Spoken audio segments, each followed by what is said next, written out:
Hi hello नमस्ते, मी Swati सांडमोरा YouTube channel तुम्हा सगळ्यांचं अगदी मनापासून स्वागत करते। तर आज आपण दुधी भोपळ्यापासून एक भन्नाट असा पदार्थ पाहणार आहोत। नेहमीच तुम्ही सांबरमध्ये किंवा भाजीमध्ये वापरत असाल, तर आज आपण मस्त असा पदार्थ पाहणार आहोत। तर इथे मी दुधी भोपळा घेतलेला आहे, तर अर्धा घेतलेला आहे। तर आपल्याला पिलरच्या मदतीने त्याची साल काढून घ्यायची आहे। साल काढून घेतल्यानंतर इथे मी किसणी घेतलेली आहे, तर आपल्याला दुधी भोपळा किसून घ्यायचा आहे।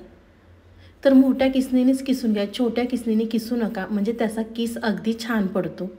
तर चला दुधी भोपळा किसून घेते। तोपर्यंत तुम्ही माझ्या चॅनलवर नवीन आला असेल ना, तर प्लीज एक सबस्क्राईब नक्कीच करा।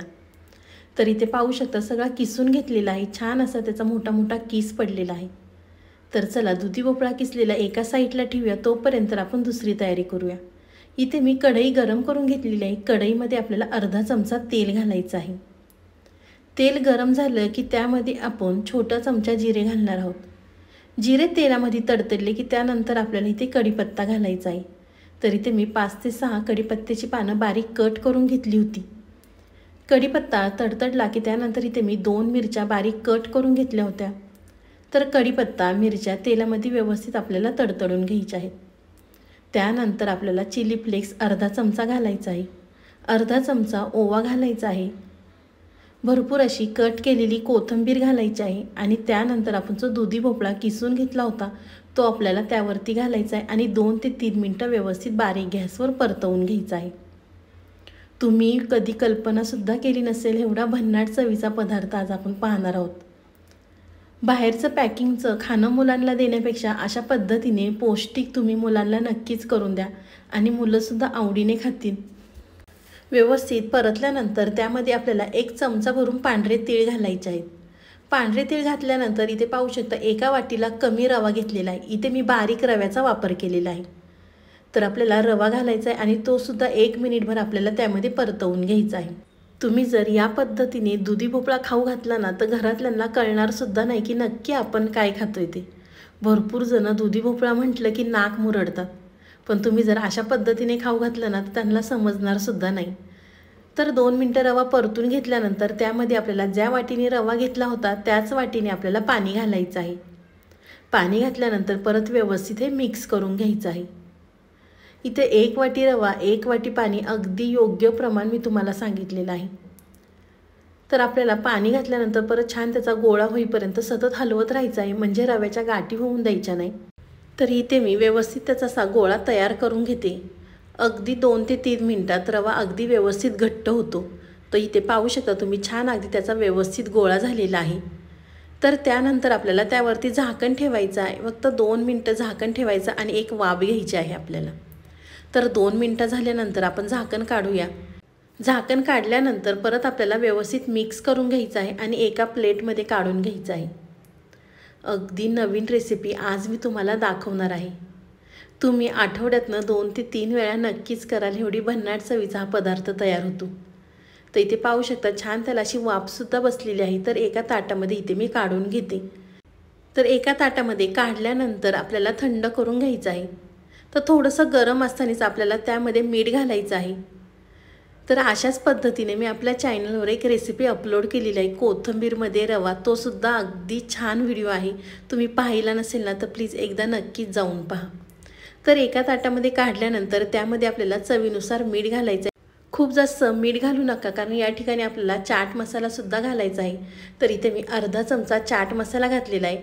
तर चाट मसाल्यामध्ये मिठाचं प्रमाण जास्त असतं, त्यामुळे आपल्याला इथे मीठ बेताने घालायचं आहे।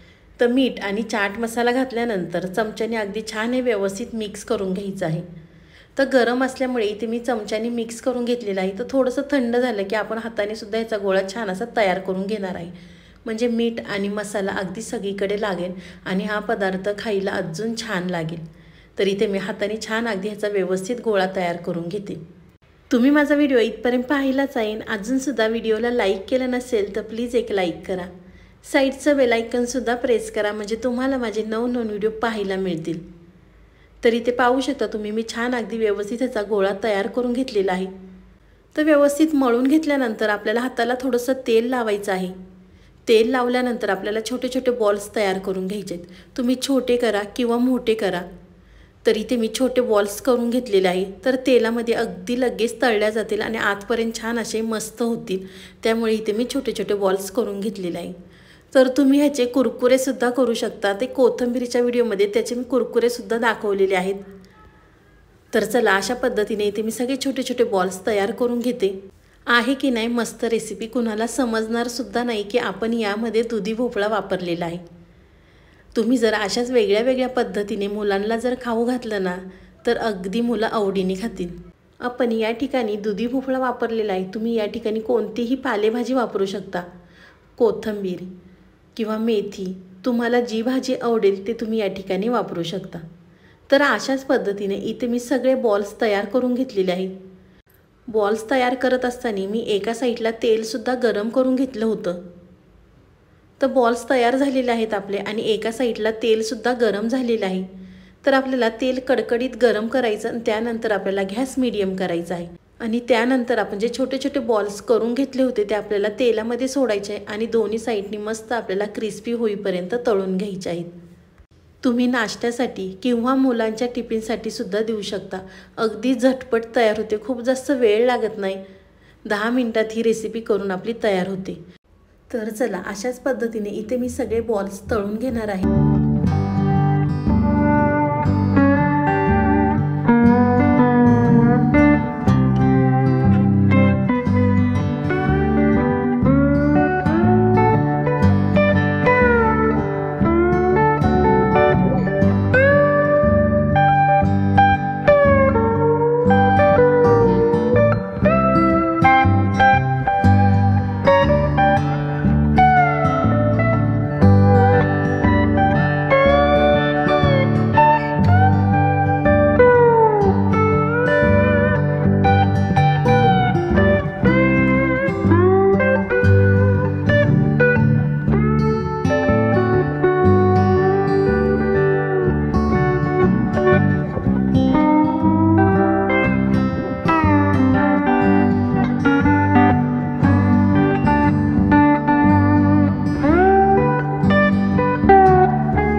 तर इथे पाहू शकता तुम्ही, मी सगळे बॉल्स तळून घेतलेले आहे। तुम्ही टोमॅटो केचप संग किंवा मेयोनीज संग अगदी भन्नाट लागतात।